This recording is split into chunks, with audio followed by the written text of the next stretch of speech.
Hello there, it's Jan from JB Crafts. Thank you for joining me today. I've got a little 3D construction project for you today, and I've just made another box for the series on my channel, which my playlist is Boxes Galore, and lots of different style of boxes. And I've not done this one before. It's based on the idea of the pizza box that opens up. It has a hinge on, so when it opens, it's not a separate lid. So this one's actually stuck together with the piece here at the back. So yeah, 6x4, nice size, 6 inches by 4 inches tall. No, 6 inches by 4 inches across. So we've got the 6-inch across, we've got the 4 inches tall, and then it is 2 inches deep. So yeah, nice size. It would fit a nice gift in there, you know, something that you could either wrap or pop in tissue paper or in shred, things like that. They're nice to keep for use in the craft room. You know, you could keep things in here and pop them on the shelf. I've popped a bow on mine, but you could pop a little label on the front of them. And they're just, I like the idea that the lid is part of the box. It's not a separate, you know, pop on lid. So that's what we're going to make today. I'm going to do it in a different colour scheme today. I've got some different papers. Again, trying to use up that stash. I'm forever rabbiting on about this, you know, here on the channel. It's like I have an inordinate amount of stash that I've collected in over 20 years, and I know a lot of you can associate with that. So yeah, get looking through the stash, see what you've got and see what you can bring into the makes. So let's pop that one over to one side for a second, and I'm going to bring in some of the cardstock. So I've stayed with the craft card, and we're going to do a little bit of scoring to get starting, scoring and folding. So I'm going to bring in my scoreboard and my score tool at the ready, and we're going to start off with a piece for the base of the box. So it's made in two parts. The base part is made in one piece, the lid is made in a second piece like you would do normally, and then we've used that back panel here to stick it on to make the hinge for the box. So the base, we need a piece of 10-inch by 8-inch, and that's simply my 6-inch base plus the 2 inches on either side for the sides of the box. So 6 and 2 is 8 and 2 is 10, and then I've got the 4-inch width plus 2 is 6 plus 2 is 8. So 10 by 8 to get us started. And what we're going to do is we're just going to score at 2 inches, and because this is the base, my scoreboard is actually made so that the base measurements are at the bottom. So I've just flipped my scoreboard round, and we're going to score at 2 inches. Oops, stay in the track, Jan, there we go. And we're going to do that on all 4 sides. So I'm just rotating and pop those score lines in at 2 inches on all 4 sides. And then we're going to do a little bit of folding and burnishing. I'll just pop that down there for a second. I will need it back for the lid. And if I flip this over, I have actually started popping some mats and layers on just to speed things up a bit, because it literally is just a case of sticking on. But before that, I'm going to do some folding, and we need to do a little bit of cutting as well into this one. So I'm going to fold on all those lines that we've just created, give them a nice good burnish, and then we're going to cut to make the corners of the box and stick that one together ready. Okay, so nice simple scoring and folding on this one. I'm going to take my big scissors. Now, if I'm working on a square box, you'll have seen me do this before, where I cut a corner, turn and cut, turn and cut, turn and cut, so that I've got all 4 corners going around the box. If it's a rectangular box like this one, I normally make my glue tabs to attach to the long side. So I'm going to actually cut into it on the long side here, and I'm going to cut down that score line and stop when we get to the horizontal score line, like so.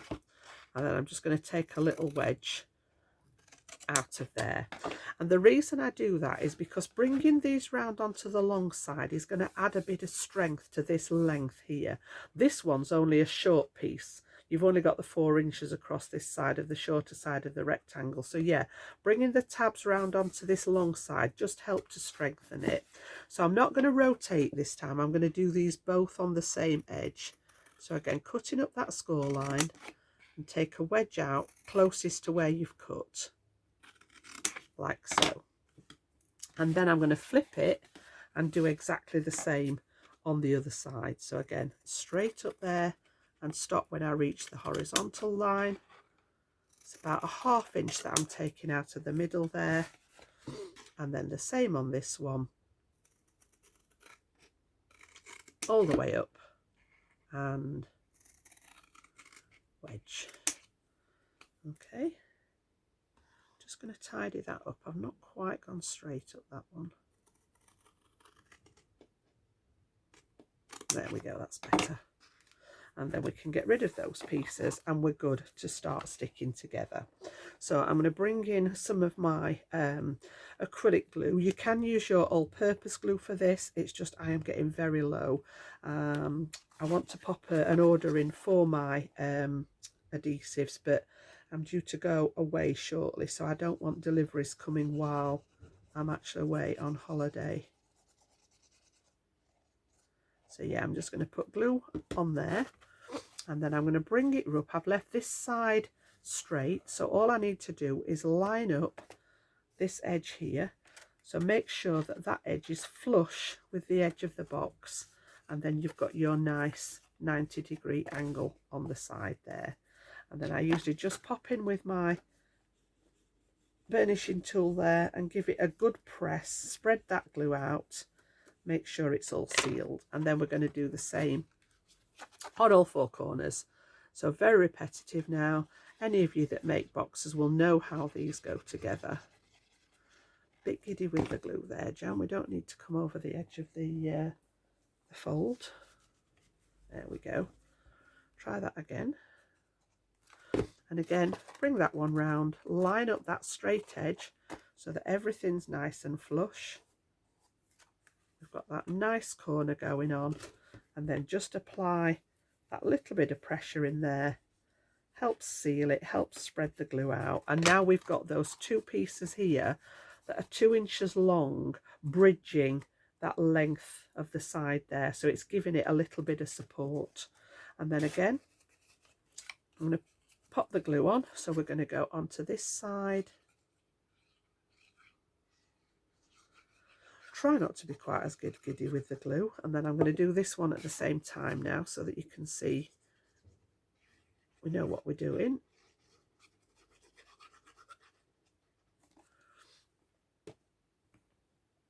And then we can bring this one up and get these ones in place as well. So again, it's nice and easy to just get those straight edges aligned there.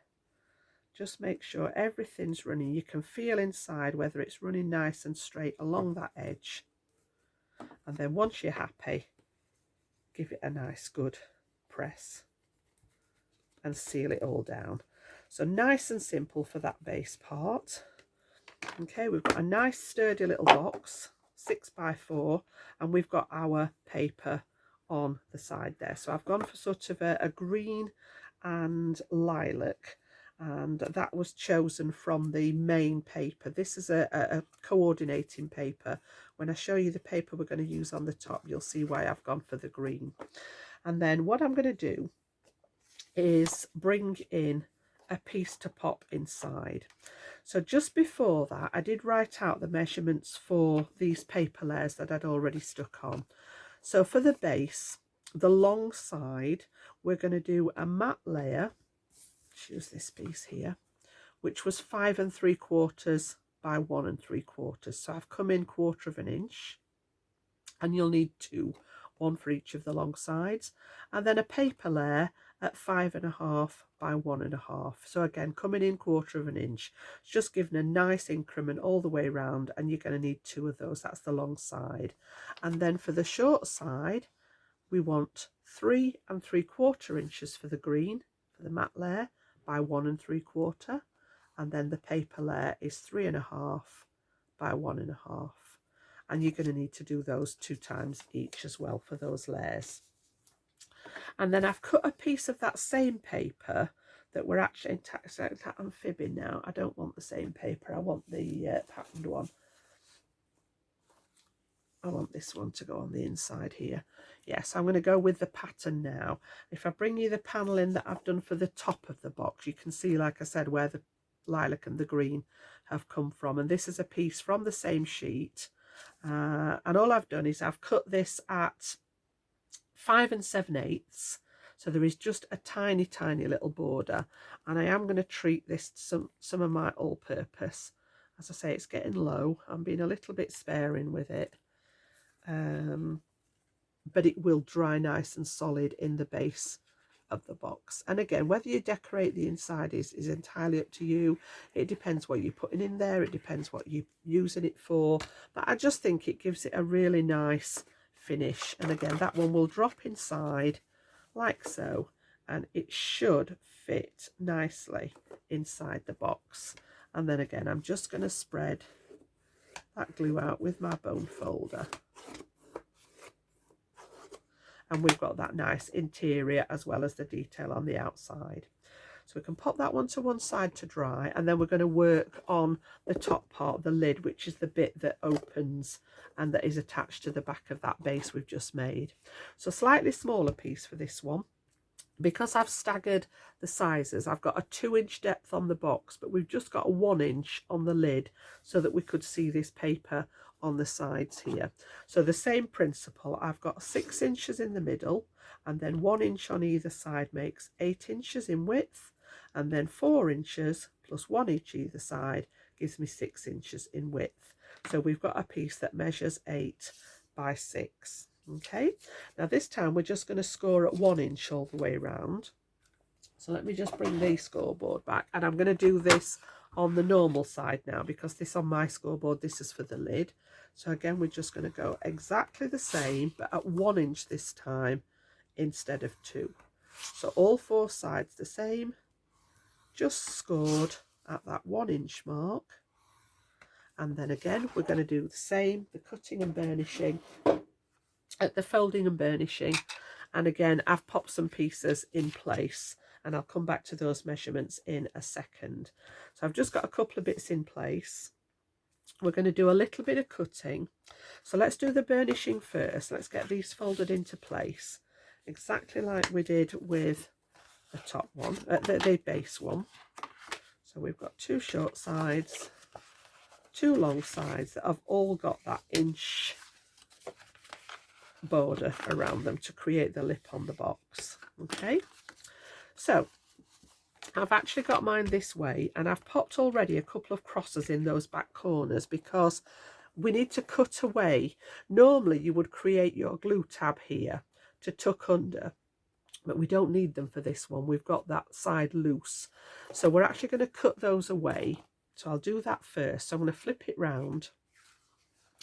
And this one, we're going to take the whole piece out. So I'm going to cut up to the score line this way, and I'm going to keep it straight. I'm not angling it because it's not a glue tab. It is the side of the box. But I am actually going to take the whole corner away. And then we're going to do the same on this one. Like so. So I've cut the score lines away so that I've got a nice neat finish on those edges. And we've taken those 2 pieces out. The next thing I'm going to do is bring in my corner rounder, and I'm going to use the large one I think we used. So let's just move that one for a second. And these back, just the back corners that where we've cut that away, I'm actually going to round the corner on them. So again, on this side, we're going to do the same again. Now, I didn't do this on the last one, and I'd already done all the matting and layering and everything, and then thought, oh, I wish I'd have done the corners on there. So this bit here is an angular corner on this one. This one, we're going to have that nice sort of rounded finish on it, which I think just gives it a nicer finish on the corner there. It stops it sort of poking out. So I've done a couple of strips on here already, and I've got a couple more to go on the sides.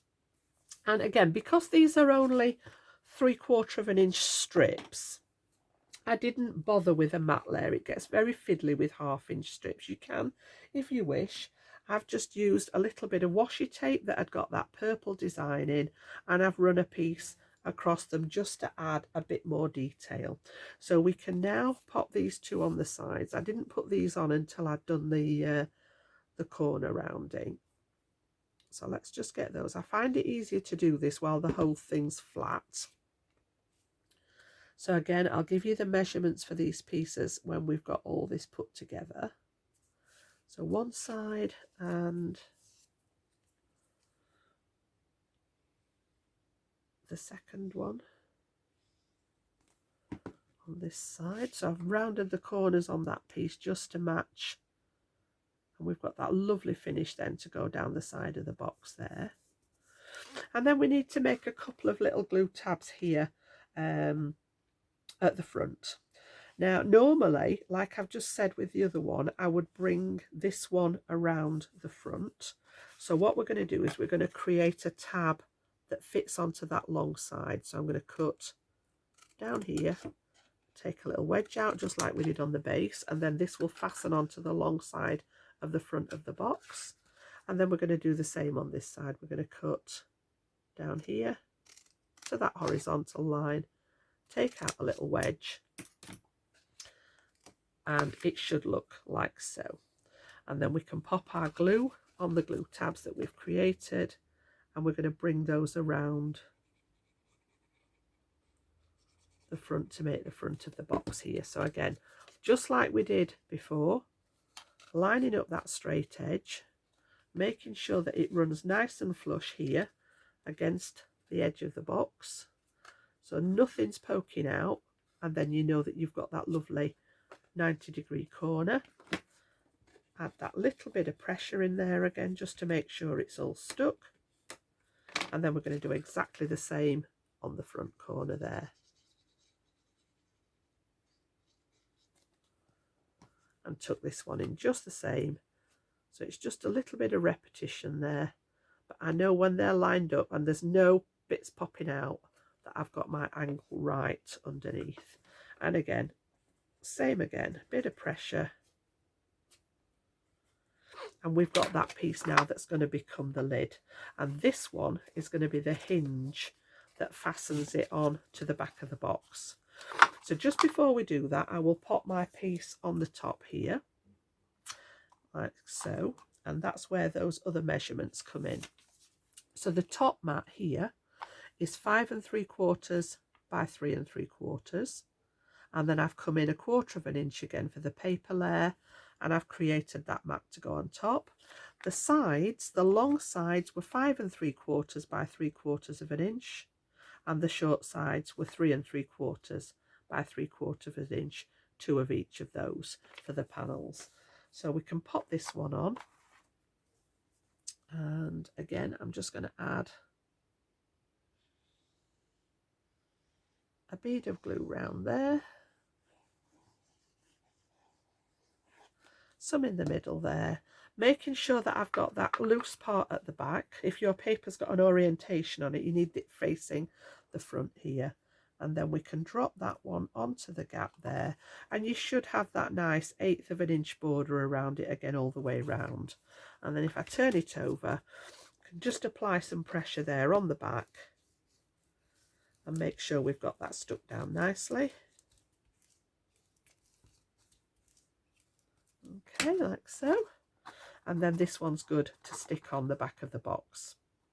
So I'm going to run a little bit now. I've only, again, this is all to do with the adhesives. I'm going to run some red line tape. I've only got the really narrow one, and I'm going to put that on the inside here of that one that we've cut free. So this is that hinge that we're going to use at the back. So I'm going to pop a couple of pieces of this on just for extra stick. It's like I'm going to use a bit of the acrylic glue as well, which dries perfectly fine, but just for insurance, because this is that moving part again, I'm just going to add those couple of lines. It would have been better if my tape was a bit wider, but like I said, I am really running low, and I need to get that sorted when I get back off holiday, otherwise I'm going to end up running out of Is it possible to run out of glue?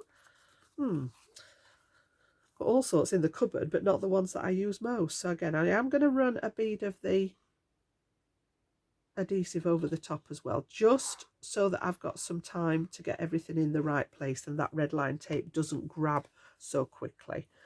Bring your box in. If you've got paper that's got an orientation, make sure it's facing you, the same as this one. Pop your lid over the top like so. Make sure that everything's flush, and then this one shall just fold over the edge there like so. Okay, and then I'm going to open it and give it a good press down that seam where we've joined it here.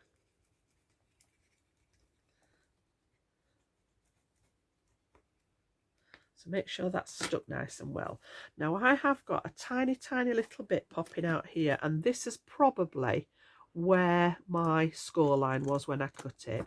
So if you've got anything sticking out there at the side, you can just trim it. And as I say, yeah, there's a little bit at that side as well. That one's not so easy to get to, but we'll go in there like so. It's just where I hadn't trimmed as much of the score line away, so you can always tidy that up when it's finished, and you've got that gorgeous little box with that pizza style lid, and it all sits together beautifully, sealed on the back there. And I do like those little addition of those rounded corners, just finishes it off nicely, I think. There, you could do that on the back if you wish. I've kept that straight to match this one at the front. So a little bit of decoration. I actually pulled out again a really old, had these a very long time, again Gemini by Crafter's Companion, and they were called layering sentiment dies. Came out a long time ago again. I don't think there are any dates on these as to when they were produced, but yeah, had it quite a while. And you get the pieces in here, the metal dies, to create this lovely sentiment piece. So you get the shadow layer for the mat at the back, and then all the respective pieces to pop this together. And when you've done that, this is what we get. And you get this lovely little design. I've done it on this one in the blues and turquoises to match this theme. I've done this one in the greens and the purples to match the paper that we've got going on. So anything you've got in your stash, if you don't have anything like this, you could die cut a large sentiment. You could stamp a sentiment. I know some people like to use the sentiment toppers, but this is actually just going to go. And this time, the original one went in the middle. But because I've got this lovely design here, excuse me. Oh, there we go. Oh, that one was loud. I am sorry. There we go. Back to where we were. Yeah, because I've got this nice pretty design. I know the flowers are down this side, but I want to nestle it so that we can still see the butterfly. So I've covered the back, literally covered the back, you know, even though I love these. My favourite things are the backers, although these seem to be coming off all right. So I'm just going to take the backs off the foam pads there. Oh, don't speak too soon, Jan. Oh, do you know they were lulling me. Here we go. Come on. So some of them come off really easy, and then the others decide that nope, it's Jan that's doing it. I don't want to play. Come on. Yeah, not the most interesting thing in the world to watch. Jan's struggling with the backers on the foam pads. We will get there. You're not going to beat me. Right, we've got 2 left. Come along. Well, that one's been really stubborn. There we go. And a little tiny half of one just on the bottom there. And then I'm going to pop this one. I'm going to use my tweezers so that I can get it in position. And all I've done with the back one is I've die cut the mat again, the background piece in green, and then cut it through the middle so that I could just lift it up and down slightly to give me that slight green shadow around, so it's almost extended the mat layer. And again, as I say, I'm going to nestle this one, working on this line here because I know these are the straight part of the design, and just nestle that one to one side, I think this time, like so. And then I've got a couple more bits just to finish off. I had This one I actually put some ribbon around the edge and popped a ribbon bow on. But this time, because we've got that detail with the washi tape, I've just cut a little die cut bow, and I had a flower left over from the front here. Pop that in the center with a gem, and I'm just going to use that on the front of this one as a bow embellishment. So we've still got the bow, it's just a paper die cut one instead of a fabric one. So I'm going to aim, she says that laughing, you know, I'm going to aim for the center. No, she's not. She's going to get the ruler out and we're going to look for the center because I have to. So yeah, round about there, and I'm going to put that in the middle over that 3-inch mark, which is the center of those two pieces, because I can't just eyeball it and guess. And then that one can go on the front. And then the last thing that I want to do is, because we decorated inside here, I've gone the opposite way and cut a piece of the paper from the layers on here, and we're going to pop this on the inside. So this one is the 5 7/8 again. It's just slightly bigger to cover that gap. And I am going to flick back and use the all-purpose on this one. So again, just to create that sort of rigidity. When this glue dries, it dries really hard. And we're going to slot that one in here. And then again, wriggle that into place. And you should have a tiny, tiny 1/16 of an inch border all the way around there. And it just, I think it just finishes it off. Sometimes if I'm making these to pop gifts in, I'll pop an extra place here to write your message to the recipient. So again, you know, you could cut something, you could even cut the matte layer off here if it's something like that that you've used. Or to be honest, I'd probably just cut a nice little stitched rectangle or something like that, just to write a little message inside to go with whatever gift you're popping in there. So that's my project for today. A little bit of construction on today's project, and I'm going to call it the pizza box, although it's not flat like a pizza box. It's got that flip, or I might call it a flip top. It's got that flip top hinge. I might do another one of these later where we do the square, the little shallow square pizza box. So yeah, I might call this one a flip top with that hinge at the back. So I hope you've enjoyed that one. This was the one that I made originally. So this was the blue one, and again, slight differences. As I say, we've got the sentiment in the middle here. I did a little bit of dry embossing on the panels here and then popped some ribbon round it, whereas this one we've kept them, it is linen cardstock, so there's a bit of texture on it with the washi tape, and then we've done the die cut bow versus the fabric bow. So the rest of it, the dimensions and everything are the same. I really like this one. I like the green and the lilac together. I think it looks really pretty, especially against the craft card. So that's the one that we're going to photograph, and I'll pop up on the channel. So yeah, if you've enjoyed it, consider giving it a thumbs up for me, and I will be back very soon with another tutorial. I do plan to have tutorials that while I'm away on holiday. So yeah, I'm working on getting all those uploaded so that you've still got things to watch while I'm away. I'm not going to say when I'm away, but yeah, there will be a period of time where we have our summer break. So yeah, I will be back very soon with another one for you. So enjoy your day now, and I'll see you all soon. Bye bye for now.